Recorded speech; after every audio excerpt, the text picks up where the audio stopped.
میں جناب وہاں جا کے یہ والا تماشا کروں گا، میں دھاگا باندھوں گا، میں رسا کاٹوں گا، میں وہاں گندے ہوں سے پانی پیوں گا. ان کی شریعت اجازت، یہ توہمات ہیں، بدشگونی ہے، دین میں ان کی کوئی گنجائش. آپ نظر ماننے سے پہلے بھی کسی عالم سے رابطہ کریں کہ میں منت مانگنے لگا ہوں تو کیسے ماننی چاہیے، اس کا طریقہ پوچھیں. ایسے ہی غلط چیز کی منت تھوڑی مان لی جائے گی. بہرحال آمدام برسرے مطلب حضرت ابراہیم کے لیے آگ جلائی گئی. 45 فٹ اونچی آگ ہے، پرندہ بھی اوپر سے گزرتا ہے تو نیچے گر جاتا ہے جل کے. اتنے دن لگا کے آگ جلائی گئی. اب حضرت ابراہیم کو جلایا جانے لگا ہے. یہاں تو موجیں ہے نا، جو کسی ادارے کا سربراہ ہے اس کے لیے موج ہے، کسی جگہ آفیسر بن گیا تو موج ہے، پیر صاحب کے لیے موج ہے، علامہ صاحب کے لیے موج ہے، خطیب صاحب کے لیے موج ہے. جلنا کس کو پڑتا ہے؟ حال ہی کوئی نہیں رہا اللہ ماشاءاللہ. وہ لوگ گزر گئے جو تکلیفیں سہ کے کام کرتے تھے، گزر گیا زمانہ. حضرت سیدنا ابراہیم علیہ السلام کو جلایا جانے لگا ہے تو اب اتنی بڑی آگ ہے تو ڈالیں کیسے؟ شیطان نے تجویز دی کہ منجنیق بناؤ. منجنیق، بڑے بڑے بانس باندھ کے ان کے نیچے رسا باندھو. وہ جس طرح جھولنے کے لیے جھولا بنایا جاتا ہے، اس طرح ایک منجنیق پرانے زمانے میں اس میں پتھر رکھ کے پھینکے جاتے تھے دشمنوں پہ. وہ منجنیق بنائی گئی کہ دور سے حضرت ابراہیم کو پھینکیں گے. ہاتھ حضرت ابراہیم کے باندھ دیے، پاؤں مبارک باندھ دیے. پوری زمین پہ ایک نام لینے والا خدا کا، اور اس کو آج رسیوں میں جکڑا ہوا ہے. جب پھینکا جانے لگا نا آگ میں، حوریں رونے لگی، فرشتے تڑپنے لگے. اے اللہ یہ کیا ہونے لگا ہے؟ ایک تیرا خلیل اور وہ بھی آگ میں.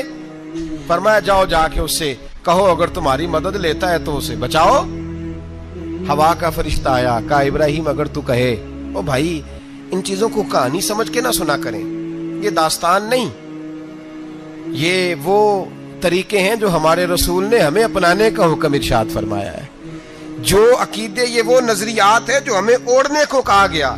اپنے رب کریم کی رضا پہ راضی رہنے کے یہ وہ خوبصورت مواقع ہیں صوفیاء نے جن کو بنا کر سمجھا کر ہم تک پہنچایا ہے. یہ ہے اہل طریقت کی باتیں. وہ کہتے ہیں یار جس حال میں رکھے راضی رہنا ہے. حضرت ابراہیم علیہ السلام کو پھینکا جا رہا ہے، فرشتہ آیا، اے اللہ کے خلیل اگر حکم دو تو اتنی ہوا چلاؤں کہ نمرودی جل جائیں سارے، آگ ان پہ پھینک دی جائے. آپ نے فرمایا تو جا، تجھ سے مجھے کوئی کام نہیں. تھوڑی دیر کے بعد پانی کا فرشتہ آیا، کہا حضور اتنی بارش برساؤں گا کہ آگ بجھ جائے گی. فرمایا تو جا، تجھ سے کوئی کام نہیں. اب جب منجنیق میں رکھ دیے گئے، آگ میں جانے کا لمحہ ہے، تیاری ہے، حضرت جبریل امین حاضر خدمت ہوئے.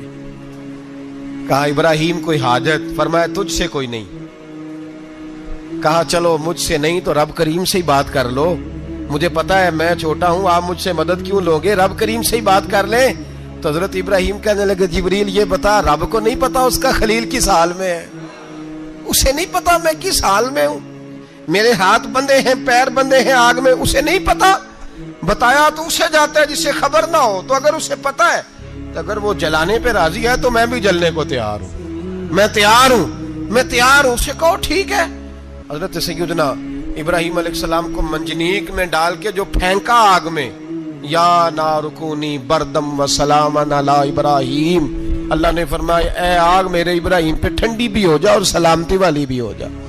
حضرت ابراہیم کو 2 فرشتوں نے بٹھا دیا زمین پہ. پھول کھلے ہیں، کونپلیں مہک رہی ہیں، کلیاں خوشبو دے رہی ہیں. حضرت ابراہیم نے سر سجدے میں رکھ دیا، سبحان اللہ والحمد للہ ولا الہ الا اللہ واللہ اکبر. حضرت ابراہیم اللہ کی تسبیح پڑھنے لگے، رب کریم کا شکر بجا لانے لگے. نکلے وہاں سے، کچھ دن گزر گئے، نکلے، حکم ہو گیا ابراہیم علاقہ چھوڑ دو.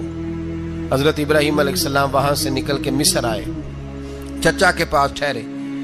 انہوں نے اپنی بیٹی جناب سارہ کا نکاح کر دیا. کچھ آگے بڑھے تو ایک ظالم بادشاہ سے ٹکرائے.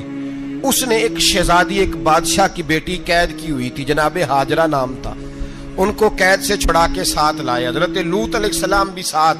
یہ 4 لوگوں کا قافلہ چلا، فلسطین میں جا کے پڑاؤ ڈالا، گھر بار چھوڑا، تبلیغ شروع ہوئی. حضرت ابراہیم کے گھر میں 2 خواتین ہیں، ایک آپ کی بیوی ہیں، ایک حضرت ہاجرہ ہے.